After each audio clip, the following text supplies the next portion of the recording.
The village lay between two hills, its mud huts clustered around a wide clearing where children played and elders gathered to speak of crops and the coming rains.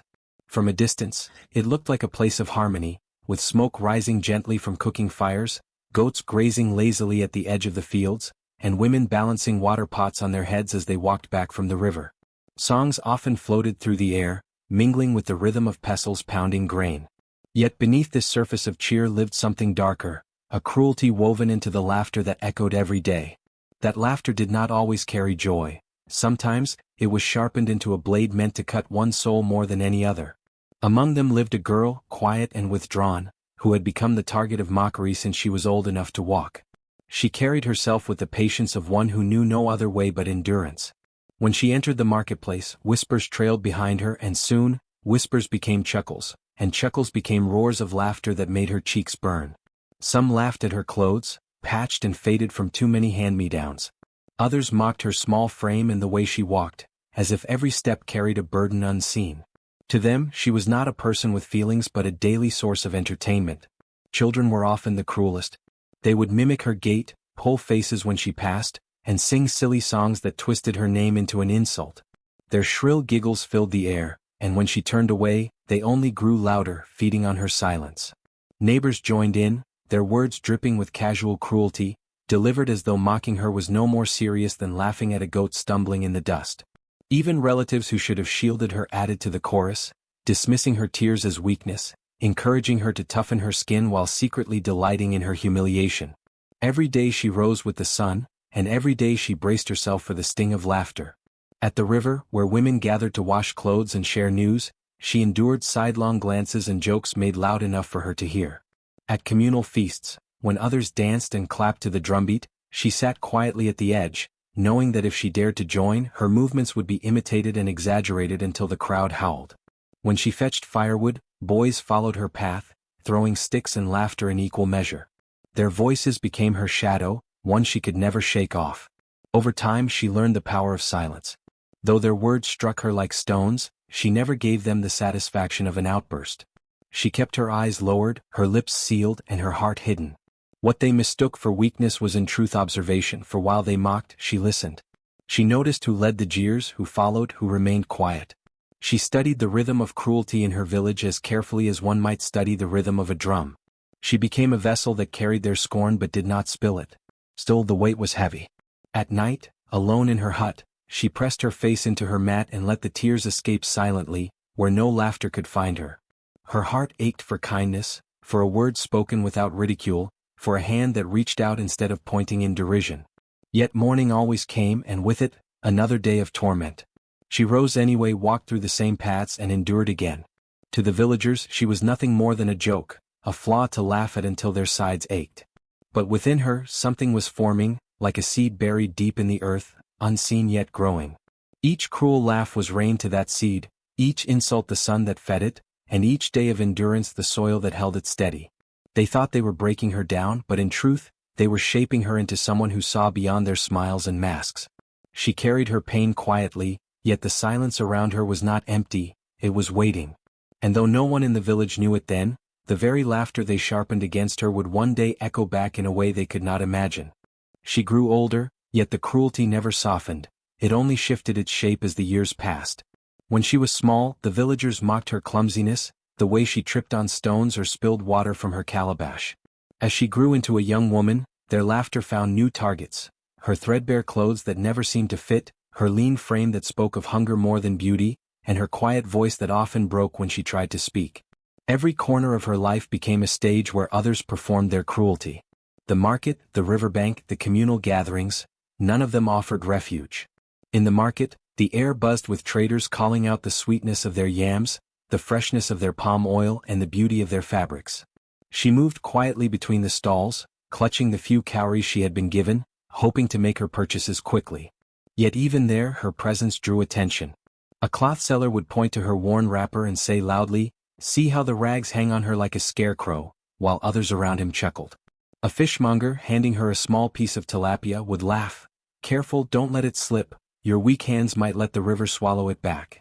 Everywhere she turned, she found eyes waiting to catch her faltering, mouths eager to turn her smallest movement into a joke. At the river, where women gathered daily to wash clothes and braid each other's hair, the sound of splashing water often mingled with the shrillness of laughter. She would kneel at the edge, scrubbing her clothes against the smooth rocks, trying to make herself invisible. But invisibility was never granted to her. The women compared her to the river weeds, saying she looked just as tangled and unwanted. They mocked her hair, saying it grew like the rough brush on the riverbank. When she filled her pot and lifted it to her head, they imitated her posture, bending awkwardly and laughing as they pretended to stumble. Even the children who played nearby joined in, pointing and singing little rhymes about her patched wrapper or the way her feet kicked up mud. At gatherings, her humiliation became a kind of entertainment. Whenever the drums called the village together, whether for feasts, weddings, or storytelling nights, she sat at the edge of the crowd, hoping simply to listen and pass unnoticed. Yet somehow her silence made her more visible. "Why sit like a stone?" an elder would say. "Does your tongue not know how to dance?" Others would laugh and urge her to sing or speak, not out of kindness but to enjoy the awkwardness of her struggle. If she tried, her soft, trembling voice drew more derision, echoing their belief that she was good only for silence. If she refused, her refusal itself became another reason to mock her. Her life became a rhythm of pain and quiet. Each day began with the knowledge that she would be ridiculed, and each night ended with her carrying the echoes of laughter into her sleep. Yet she never lashed out, never shouted back, never cursed those who hurt her. She simply absorbed it all like a sponge soaking up water until it could hold no more. Her endurance was not born of weakness but of necessity. To fight every insult would have drained her spirit faster than the river drains into the sea. To answer each laugh would have trapped her in their game. So she chose silence, though it cost her dearly. This silence was her shield, though no one saw it as such. They thought she was defeated, too timid to defend herself. But in her stillness she listened and learned. She noticed who led the jokes, who followed them, who enjoyed them, and who sometimes looked away in discomfort. She understood the patterns of cruelty as if she were tracing lines in the sand. And in those patterns she saw truths about people that they themselves did not see. Her endurance, though painful, gave her a clarity no laughter could erase. Alone in her hut, when the fires burned low and the village quieted, she let her tears flow freely, for only then was she safe from ridicule. Yet even in her sorrow she did not break. The years of humiliation shaped her into something unyielding beneath the surface. Outwardly she was quiet and frail, the girl the village mocked daily. But inwardly she was becoming something else, something neither she nor the villagers could yet name. The cruelty of the villagers did not remain scattered moments of mockery. It became a ritual woven into the rhythm of daily life. They no longer waited for chance opportunities to laugh at her. Instead, they created them as though her suffering were a form of entertainment to brighten their days. Every group, from mischievous boys to gossiping women and even the elders who were supposed to guide with wisdom, took part in this grim performance. The boys were often the loudest in their cruelty. They followed her down dusty paths, mimicking the way she walked, deliberately twisting their limbs into awkward shapes until they collapsed in laughter. Sometimes they tied vines around their ankles and pretended to stumble, chanting her name in mockery. When she carried a pot of water, they would run ahead and throw stones into the path, shouting, "Careful, don't fall." If the pot shook, they howled with delight, and if she stumbled, their glee filled the air like the crackle of firewood. They treated her silence as weakness, daring one another to see who could make her flinch or look away first, turning her pain into a game of conquest. The women sharpened their cruelty into whispers that were not whispers at all. At the river, while pounding clothes against the rocks, they leaned close and spoke just loudly enough for her to hear. "Look at her wrapper," one would say, "patched so many times it has more stitches than cloth." Another would sigh dramatically, "Her hair is a curse. No man will ever touch her head with oil, let alone marry her." Their laughter rang out, cold and bitter, carried on the breeze so that she could not pretend she had misheard. They mocked not only her appearance but her voice. When she tried to greet them softly, they exaggerated her tone, repeating it in shrill, broken pitches until they were doubled over with mirth. Even when she remained silent, they found ways to laugh, imitating silence itself by covering their mouths and making wide-eyed gestures, pretending to be her shadow. The elders, who should have known better, added their own layer of cruelty. In gatherings, when decisions were made or stories were told, they dismissed her as if she did not exist. "She has no words worth hearing," one old man once declared. Another, chuckling, said, "If she were a goat, she'd be the one that never bleats, so we'd forget it was even tied." The others laughed in agreement, not realizing, or perhaps not caring, that their words cut deeper than those of children. Their authority gave weight to the insults, stamping them as truths that others felt free to repeat. Over time, the cruelty began to feel orchestrated. When she entered the market, heads turned not because people were curious about her, but because they were waiting for the next joke, the next reason to laugh. When she fetched water, the women prepared their barbs in advance as though rehearsing a play. At feasts, the boys made a game of who could draw the loudest laugh from mocking her, while the elders looked on and shook their heads, pretending it was harmless fun. It was no longer simple teasing, it was a performance, and she was the unwilling stage. The weight of it pressed down harder with each passing day. She bore the laughter like a cloak she could not remove, its heaviness stealing her breath. Sometimes as she walked, she could feel eyes piercing into her back, waiting for her to stumble so the chorus could rise again. Even in moments of quiet, she felt surrounded by invisible echoes of mockery, as though the village itself had learned to laugh against her. Her endurance, though strong, began to feel like a prison she could not escape. The cruelty of the villagers became more than just words or games. It became a kind of binding, a way of keeping her small in their eyes. Yet what they did not realize was that every insult, every laugh, every cruel game was not breaking her but hardening something within her. While they laughed at her silence, they could not hear what silence was shaping inside her. A strength that waited, patient and unseen, for the night when their laughter would no longer be safe. One night, when the laughter of the village still rang in her ears long after the fires had dimmed, she slipped away from her hut, unable to bear the weight pressing on her chest. The moon hung pale and swollen above the trees, casting silver light across the fields. She walked barefoot, her steps soundless on the earth, until she reached the edge of the village where the great Baobab tree stood. Its massive trunk loomed against the night sky, its branches twisting upward like the arms of ancient spirits calling to the heavens. To the villagers, the Baobab was just an old landmark, a place where children played during the day and where elders sometimes gathered in its shade. But to her that night, it became something more, a refuge for her pain. She sat at its roots, her face buried in her arms, tears soaking into the soil. Her sobs were quiet, but the silence of the night made them sound louder to her own ears. She whispered her questions into the darkness. Why had life chosen her for this endless torment? Why was she made to be the village's shadow, a thing to be mocked and despised? She did not expect an answer, only the comfort of the cool night air. But then in the stillness something stirred. At first she thought it was only the wind moving through the baobab's hollow trunk. The deep, rustling sound wove through the branches, almost like words. She lifted her head, her breath caught in her throat. The whispers grew clearer, layered with tones that did not belong to the night breeze. They seemed to come from deep within the heart of the tree, from roots buried far beneath the earth. "Child," the voice murmured, low and resonant as though it carried the weight of centuries.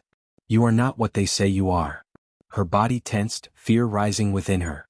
She looked around, but there was no one, only the massive tree and the shadows of its branches stretching long across the ground. The voice continued, calm yet commanding. "They laugh at you because they cannot see. But you are more than their laughter, more than their cruelty. You carry a fire they cannot quench." Her tears stilled, replaced by a trembling that was not only fear but something else, something she had never felt before. "Who speaks to me?" she whispered, her voice thin. "I am the keeper of roots," the baobab replied. "I have stood here longer than their fathers and their fathers' fathers. I have watched cruelty rise and fall, and I know the strength hidden in silence. The blood of your ancestors beats in you, child. You are not weak, you are waiting." The words sank into her like water into parched earth. She wanted to believe them, but doubt clung to her heart. "But they mock me. Every day, every hour. They treat me as less than nothing." "And yet you endure," the tree whispered. "Mockery is a blade and most bleed when it cuts. But you have carried every wound and still walk. Do you not see? You are stronger than those who laugh." She pressed her palm against the rough bark, feeling the vibration of the voice under her hand, as if the tree's ancient life pulsed into her. Fear curled within her, but so did a fragile spark of hope. The baobab's words did not erase her pain, but they planted something new in the soil of her heart, a sense that perhaps her silence was not emptiness but power waiting for its moment. "Remember this," the voice said softly, fading back into the rustle of leaves.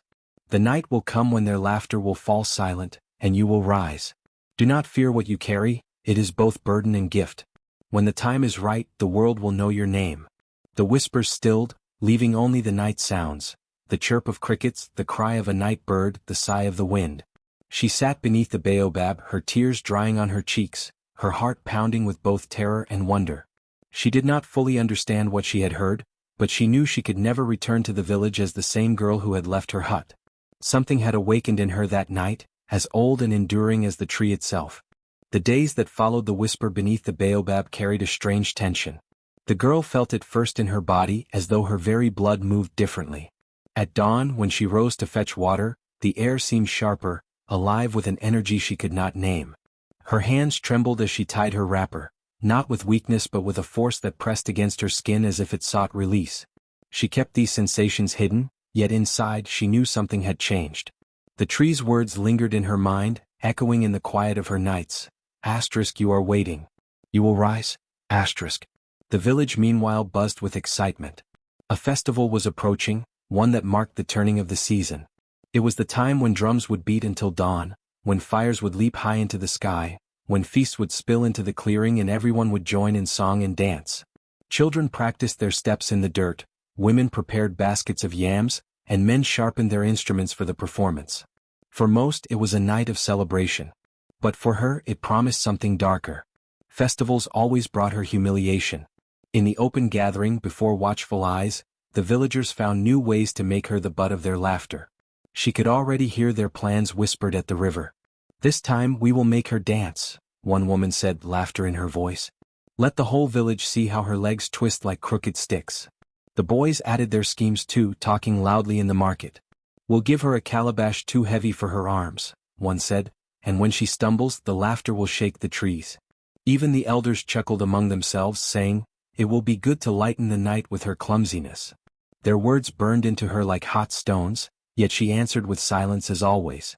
But something inside her was no longer still. As she walked through the paths of the village, she could feel the pull of the moon. Each night it grew fuller, brighter, its light spilling like silver water across the earth. When she lay on her mat, the beams pushed through the cracks of her hut, falling across her face like a command she could not ignore. The closer the festival came, the more her heart beat with a rhythm not her own. It was as if the world itself awaited something, as if the full moon was not merely a circle of light but a doorway about to open. On the evening of the festival, the village came alive with color and sound. Fires burned high, drums pounded with urgency, and the air thickened with the scent of roasted meat and palm wine. Men wore their finest robes, women braided their hair in intricate patterns, and children painted their faces with clay. She came quietly, dressed in her simple, faded wrapper, already marked for ridicule before she had even stepped into the clearing. Laughter followed her like a shadow, sharp and familiar, but this time it brushed against her differently. Instead of piercing her heart, it seemed to spark against something harder, something that hummed inside her chest. She sat at the edge of the crowd as she always did, but the air around her felt charged. The moon had risen high, round and glowing like an eye that watched only her. Each drumbeat seemed to echo through her bones, each song threaded with an undertone meant for her ears alone. She looked up at the sky and for a moment, it seemed the moonlight thickened, wrapping around her like a cloak. Fear tangled with anticipation in her stomach. She did not yet know what would happen, but she knew this night would not pass like the others. The villagers laughed freely, not knowing what they had stirred. They thought it would be another night of mockery, another festival of cruelty where she played the role of their jest. But the stage they prepared for humiliation was, without their knowing, the stage of destiny. The full moon had chosen its hour, and the girl, silent, wounded and waiting, was no longer only a victim in the shadows. Something within her was ready, and soon the night would turn against them. The drums beat louder as the night deepened, their rhythm weaving through the laughter and chatter of the crowd. The moon sat high above, round and white, its light flooding the clearing until shadows seemed to dance at the edges of the firelight. The girl sat quietly at the edge of the festival, hoping to remain unseen, her hands folded tightly in her lap. But the villagers had other plans. To them, no gathering was complete without her humiliation, and tonight, under the full moon, they intended to make her the center of their amusement like never before. It began with whispers that spread through the crowd like sparks on dry grass. A group of boys nudged each other, pointing toward her, their eyes gleaming with mischief. Soon women joined in, their laughter swelling louder than the music. "Bring her here," someone shouted. The drums quickened as though echoing the rising excitement. Hands clapped, feet stamped, and a chant began to rise from the crowd. Her name, repeated again and again, twisted into something sharp, a word no longer belonging to her but turned into a weapon. She froze where she sat, her heart hammering in her chest. But before she could slip away into the darkness, the boys surrounded her. They pulled at her arms, forcing her to stand, dragging her into the circle where the dancers moved. The crowd erupted in cheers as though the festival had just begun anew. She stumbled into the firelight, her faded wrapper glowing dull against the bright clothes of the others. Laughter rolled through the air like thunder. "Dance," a woman cried, her voice thick with mockery. "Show us your crooked legs." The drums pounded louder, their rhythm now in order. The crowd clapped in unison, chanting her name with each beat, their voices rising higher, harsher, until it felt like the whole world was laughing. Boys leapt around her, exaggerating her walk, bending their knees and swinging their arms in grotesque imitation. Women swayed their hips in mockery of how she carried water. Even some elders chuckled, stroking their beards as if this cruelty were nothing more than harmless play. Her throat tightened as shame burned through her. She wanted to vanish, to melt into the earth and escape the circle of jeering faces. But there was no escape. Every time she hesitated, the crowd roared louder.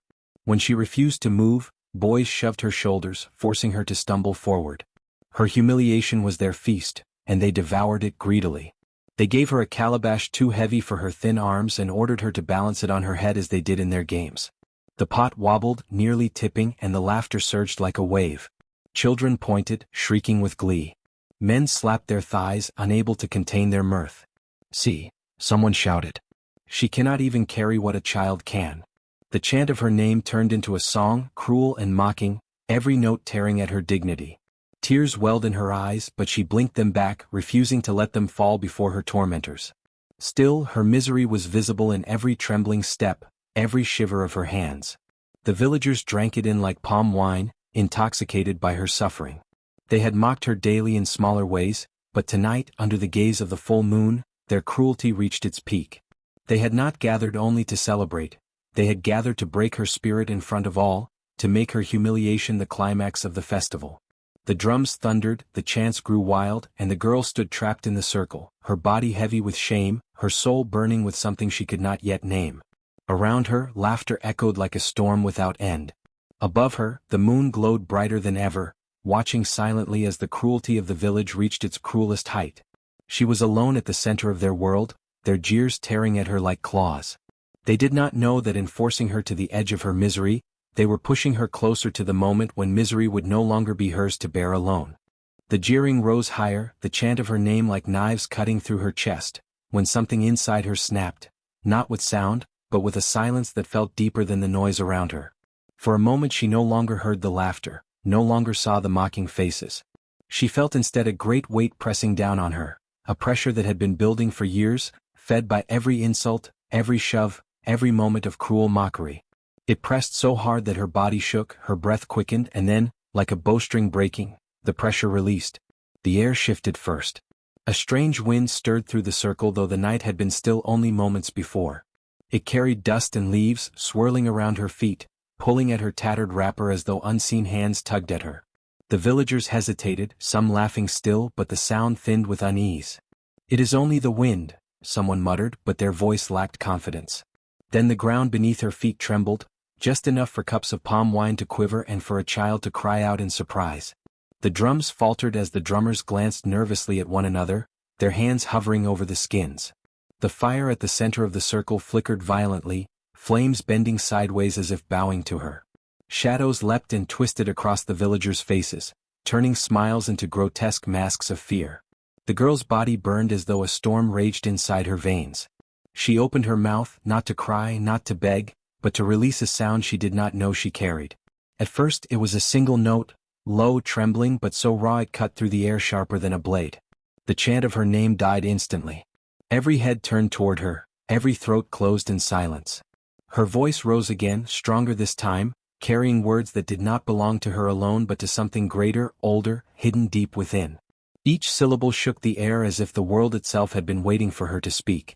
The fire flared high, tongues of flames spiraling upward unnaturally, painting the night sky with light. The wind howled, rushing through the village, rattling huts and whipping at the hair and clothes of all who stood watching. "Enough!" she cried, her voice ringing like thunder.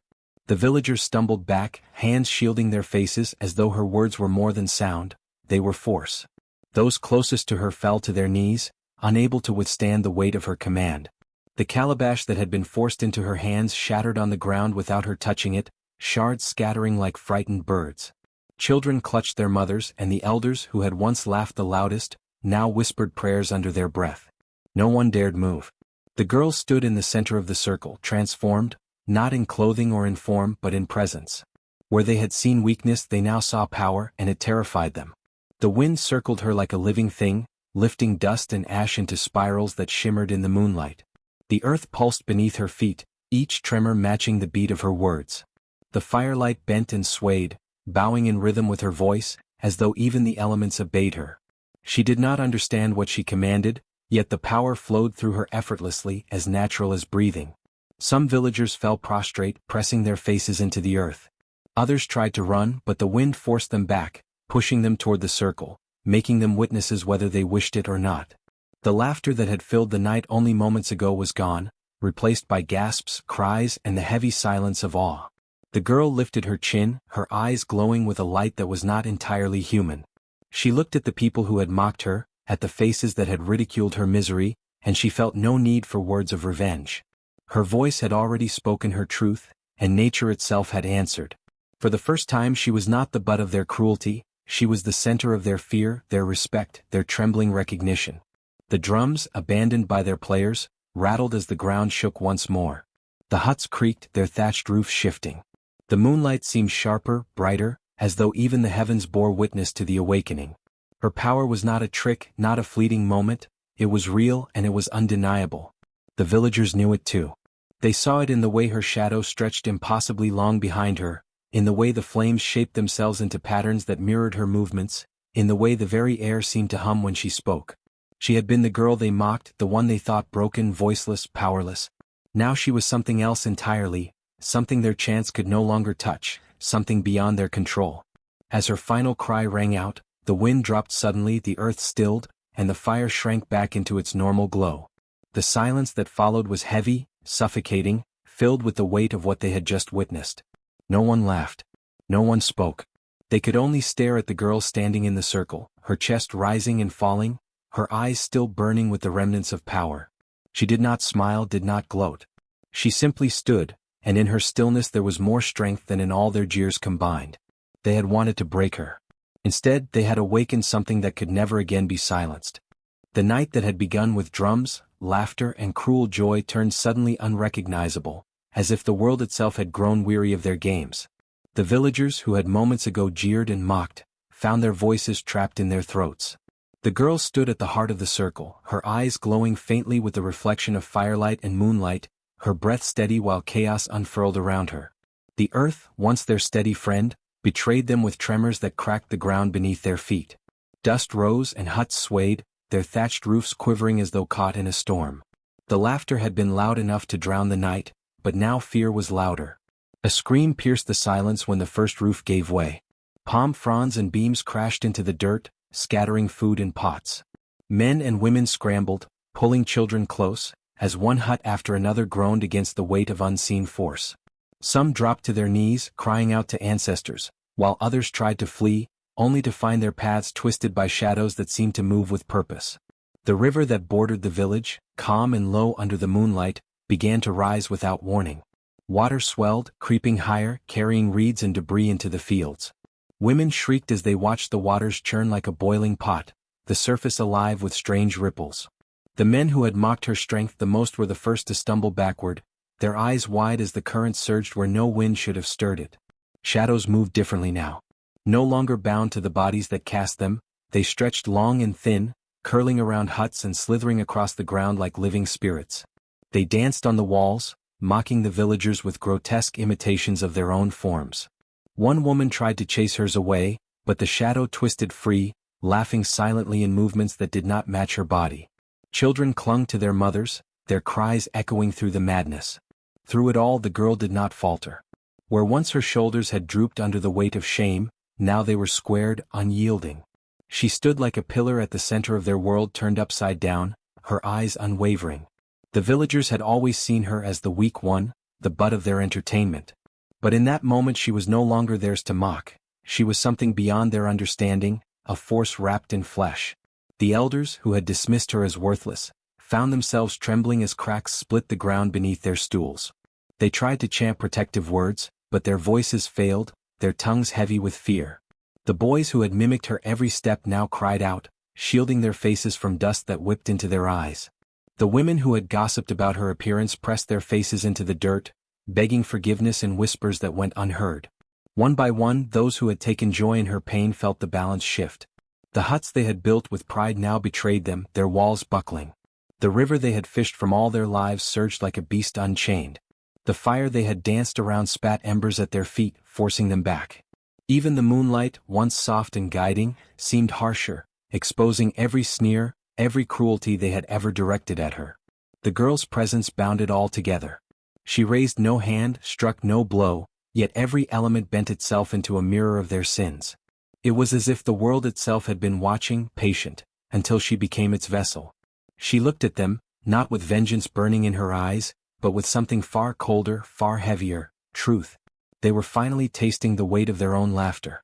A man fell to his knees before her, the same man who had once tripped her in the market to hear the others laugh. His voice cracked as he begged for mercy, but the ground trembled again, cutting off his words. Another woman, who had led songs mocking the girl's clothes, now tore at her own garments in terror as her shadow rose tall behind her, looming larger than her body. The villagers who had always been united in their cruelty now turned against one another, shoving, crying, each desperate to escape a reckoning that had no door. The girl did not speak. She did not need to. The silence around her was command enough. She stood rooted like the old Baobab tree, calm in the storm that bent roofs, churned rivers and twisted shadows. Where once she had been invisible, she now radiated a presence that could not be ignored. And though the villagers trembled and wept, though their world had turned on its head, there was no rage in her stillness. She was not driven by the hunger to destroy them. Instead, she simply let them taste the reflection of what they had sown. Every laugh, every insult, every cruel game now returned multiplied, not from her hand alone but from the earth, the water, the fire, and the night itself. By the time the tremors eased and the river settled, the village no longer felt like the place it had been. It was a place reborn in fear, its people staring not at a girl, but at the force they had awakened. And in their wide eyes, in their trembling hands and hushed whispers, it was clear, the mocking that had once defined her was finished forever. When the last tremor faded and the river's angry roar sank back into silence, the village stood stunned as if the night itself held its breath. The fire in the circle flickered weakly, no longer wild but dim, casting pale light on faces streaked with dust and fear. The people who had once stood tall with laughter now crouched low, shoulders bent, eyes refusing to meet hers. Their pride, their cruelty, their endless games had drained away, leaving them hollow and trembling. One by one voices broke the silence, not in mockery, not in ridicule, but in pleas. A man bowed so low his forehead touched the ground. "Forgive us," he whispered, his voice hoarse from shouting insults only hours before. Others followed quickly, falling to their knees, pressing their palms together as if prayer alone could shield them. Mothers wept openly, clutching their children close, as though afraid the wind might rise again and carry them away. Elders who had once called her worthless now bent their aged spines until they could not straighten them, their words stumbling in desperation. She stood at the center, the girl they had mocked, her chest still rising and falling from the storm she had carried. But she was not the same as she had been. Her silence no longer looked like weakness, it carried weight, the kind of silence that demanded listening. She looked at them and they flinched under her gaze. They expected fire, punishment, destruction. Instead she gave them stillness. The earth beneath her feet felt calm again as though satisfied with what had been shown. The shadows that had danced with menace now clung quietly to their bodies. The river whispered softly as though nothing had happened. Only the memory of chaos remained, raw and sharp in their minds. They had no doubt who had stood at the center of it all, who had carried the voice that turned the world against them. She did not speak long. Her words, when they came, were simple but heavy, like stones dropped into water. "You laughed at pain," she said, her voice steady, carrying across the broken circle. "You mocked what you did not understand. And now you see." She raised her hand slightly, not in anger but in quiet warning. "Mockery is never empty. It grows. It twists. It returns." The villagers bowed lower, some crying, others whispering promises that they would never again treat another as they had treated her. For the first time, their unity was not in cruelty but in regret. They knew they could not erase the years of torment, but in their fear they saw the truth of what their laughter had cost. She could have demanded more. She could have unleashed the storm again and scattered them to the winds. But she did not. Mercy was in her stillness. The lesson had already been carved into their bones, into the soil of the village itself. They would not forget. Every creak of their rebuilt huts, every ripple of the river, every shadow at dusk would remind them of the night their cruelty turned against them. And so she left them, not destroyed but changed. Where once they had seen her as nothing, they now saw her as untouchable, a vessel of power too deep to challenge. They carried the lesson in silence. Cruelty invites consequences, and those who delight in another's suffering awaken forces they cannot control. In the days and years to come, the villagers told the story in hushed tones. Parents warned their children never to mock those who seemed weaker, for the girl who once bore their laughter had taught them that weakness could hide storms. And though the girl walked among them still, she was no longer their victim. She was their reminder, their warning, their quiet legend. In the days that followed, the village carried a silence it had never known before. Where once every corner rang with gossip, with sharp laughter and cruel mimicry, now the air was heavy with respect, even caution. The girl who had stood in the center of their jeers was no longer merely a figure among them. She had become something more, something woven into the very fabric of their lives. Every villager knew that night could not be forgotten. It had carved itself into memory like markings on stone.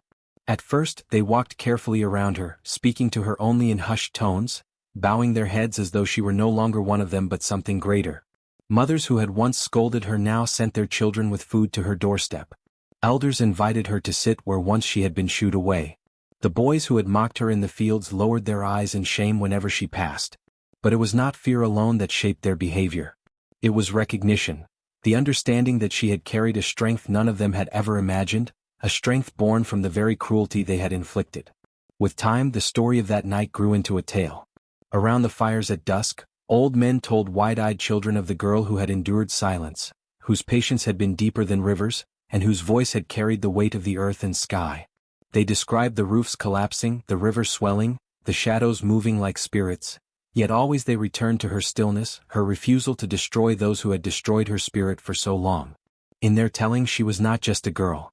She was a warning, a lesson, a living spirit in flesh. Children grew up hearing her name whispered like a proverb. Do not mock the quiet ones, for they may hold storms in their silence. Mothers told their daughters to walk with dignity as she did, and fathers reminded their sons never to laugh at another's pain. Even travelers who passed through the village carried fragments of the tale with them, spreading her story to other lands. Soon, neighboring villages spoke of her as well, the mocked one who had turned a night of cruelty into a night of reckoning. For the girl herself, life did not return to what it had been. She no longer carried her shame like a cloak. She walked through the market with her head high, no jeers following her steps. At the river, women who had once mocked her appearance now asked her advice. In gatherings, her silence was no longer ignored but sought after, for they feared what might stir if they disrespected it. She had become their mirror, their reminder of what cruelty could cost. Generations later, when new children laughed too easily at the odd or the weak, their parents would hush them quickly. Remember the night, they would whisper, when the world turned against laughter. And so, long after the girl herself had passed, her presence lingered. She was remembered not as a victim but as a force, the one who transformed mockery into silence and silence into power. Her legacy lived in the pause before cruel laughter, in the carefulness of words spoken, in the respect shown to those who walked quietly. She had become more than a girl. She was a story, a warning, and a light carried through generations, reminding all that cruelty has a cost, and the quietest among us may hold the power to change the night itself.